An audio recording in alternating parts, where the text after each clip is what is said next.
धर्म सबका है और वेद से लेकर कुरान तक समस्त पुस्तकें और आदम शंकर जी से लेकर मोहम्मद सल्लल्लाहु अलैहि वसल्लम तक समस्त ईशदूत सबके लिए हैं। उनकी शिक्षाएं सबके लिए हैं। इस्लाम अर्थात समर्पण सब धर्मों का उद्देश्य, तात्पर्य और गंतव्य है। कुरान में सूरह अनाम की आयत नंबर 159 जिसमें कहा गया, जिन लोगों ने अपने धर्म को टुकड़े टुकड़े कर लिया और गिरोहों में बंट गए, या मोहम्मद सल्लल्लाहु अलैहि वसल्लम उनसे तुम्हारा कोई ताल्लुक़ नहीं, उनका काम खुदा के हवाले है, फिर वे उन्हें बता देगा जो कुछ वे करते थे। आयत बताती है कि उस प्रभु को मानव जाति का बिखराव सख्त नापसंद है।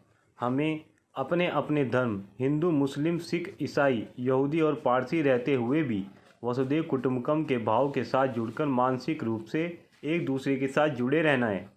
यदि हम उस प्रभु की अनुकंपा का पात्र बनना चाहते हैं, और अगर ऐसा होता तो वे सब कुछ ना होता जो हो रहा है। इंसान का खून इतना सस्ता ना होता। हमारी विकृत मानसिकता इतिहास में भी हमें उन घटकों की ओर आकर्षित करती हैं जो विघटनकारी हैं। इतिहास में इन विघटनकारी, विभाजनकारी और द्वेष पैदा करने वाली घटनाओं के विपरीत ऐसी भी असंख्य घटनाएं मौजूद हैं जो द्वेष को समाप्त करके अपनत्व और बंधुत्व का वातावरण बनाने में सहायक हो सकती है।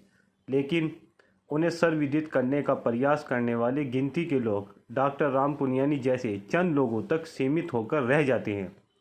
वरना क्या, जिन बादशाहों और राजाओं की कहानियों में जातीय एकता और न्याय की इतनी घटनाएं मौजूद हैं कि यदि हम उन्हें अपनी विचारधारा, मानसिकता और क्रियाकलाप के केंद्र बनाएं तो परिणाम अत्यंत उत्साहवर्धक हो सकते हैं। किंतु ये एक कटु सत्य है कि वे शक्तियाँ जो प्रेम, एकता, कल्याण के पथ पर चलकर आसानी से सफलता नहीं पा सकती, वे द्वेष, विघटन और बिखराव के रास्ते को अंतरात्मा के विरुद्ध मजबूरन अपनाते हैं। खैर, यदि कुछ मुख्य परिस्थितियों में ऐसा करना भी पड़े, सो मन एवं संसार की शांति के लिए, परमात्मक जीवन के आनंद के लिए, उद्देश्य प्राप्ति के बाद वापस मुख्यधारा, एकता, बंधुत्व व प्रेम की ओर ही जाना चाहिए। असत्यापित इतिहास के अनुसार इतिहास इस ग्रंथों के अतिरिक्त कोई भी असत्यापित होता है। एक विश्व प्रसिद्ध इतिहासकार भारत आए तो उस समय के राजा और राजतंत्र ने उन्हें एक बड़ी संपत्ति दान में दे दी ताकि वे जीविका संबंधी चिंताओं से मुक्त होकर अपने कार्य कर सकें। परंतु एक मानव की हैसियत क्या वे इतिहासकार उस राजतंत्र के गुण, दोष वे केवल दोषात्मक विवरण के साथ न्याय कर पाएगा? इसलिए इस असत्य इतिहास के अनुसार किसी के परदादा ने किसी दूसरे के परदादा का वध किया, जिसके दादा ने पहले के दादा का वध करके उसका बदला चुका लिया। अब अगर वध का यही सिलसिला जारी रखा गया तो वे समय आ जाएगा उनमें से एक दूसरे के दादा का वध करने के लिए कोई भी बाकी ही नहीं रहेगा। महात्मा गांधी के अनुसार यदि आँख के बदले आँख ली जाए तो पूरे विश्व को अंधा बना देगी।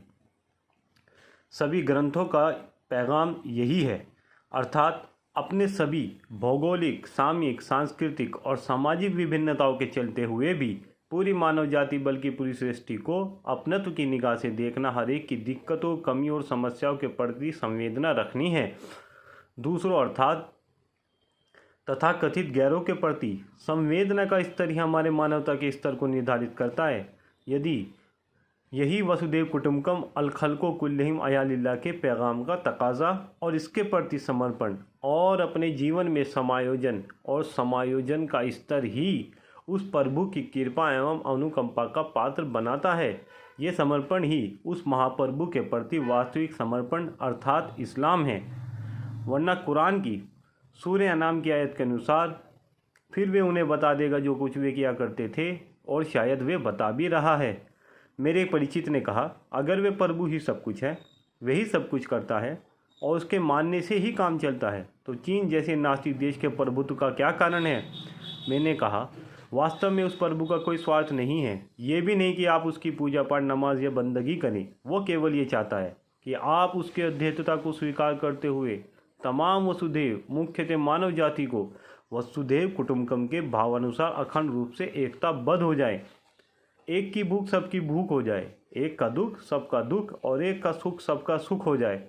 और चीन पूजा पाठ उपासना की क्रियाओं से हटकर मानव एकात्मता, भूख, बेरोजगारी और समानता से पाक होकर उस प्रभु के सामाजिक न्याय के निष्कर्ष को प्राप्त करने में सफल हुआ। और आपकी अधिक जानकारी के लिए बता दें कि साम्यवादी आंदोलन के दूसरे महारथी लेनिन ने बाकायदा तौर पर इस्लाम कबूल कर लिया था और 1 साल बाद क्रांतिकारी कमांड सरकारी धर्म के रूप में इस्लाम को स्वीकार करने का मन बना चुकी थी, परंतु उपनिवेशवादियों के इशारों पर इस्लाम के ठेकेदारों ने उन्हें मुसलमान स्वीकार करने से इनकार कर दिया। ये किसी भी धर्म के अनुयायियों की बदनसीबी है। मानव शक्ति, मैन पावर, जो संसार का सबसे बड़ी शक्ति है, और चीन अपनी शक्ति का सही प्रयोग करके 3 बच्चों को पैदा करने का फरमान जारी कर चुका है, और हम अपनी मानव शक्ति का सदुपयोग न कर सकने के कारण बढ़ती हुई जनसंख्या से आतंकित होकर जनसंख्या नियंत्रण कानून बनाने पर मजबूर हैं, क्योंकि चीन के सत्ताधारी वर्ग ने धर्म को अपनाया ही नहीं और ना ही वे दीन को टुकड़े टुकड़े करने के गुनाहगार हैं और ईश्वर के इस प्रकोप से बचे हुए, क्योंकि वहाँ पर कोरोना भी बराए नाम ही रहा। यानी धर्म का जो मूल उद्देश्य है, सामाजिक न्याय और सबको रोटी, कपड़ा, मकान, दवा, वो चीनियों ने बिना किसी धर्म को स्वीकार किए प्राप्त कर लिया, इसलिए ईश्वरीय प्रकोप से बच गए। पूजा पाठ, ईश्वर प्रेम और धर्मावलंबन का जो आध्यात्मिक आनंद, सुख और उत्तेजना है, वे उससे महरूम हैं। प्रभु इसमें भी उनकी भागीदारी स्थापित करे। कुरान की आयत जिसमें कहा गया, जिन लोगों ने अपने धर्म को टुकड़े टुकड़े कर लिया और गिरोहों में बंट गए, या मोहम्मद सल्लल्लाहु अलैहि वसल्लम, उनसे तुम्हारा कोई ताल्लुक़ नहीं, उनका काम खुदा के हवाले है, फिर वे उन्हें बता देगा जो कुछ वे करते थे।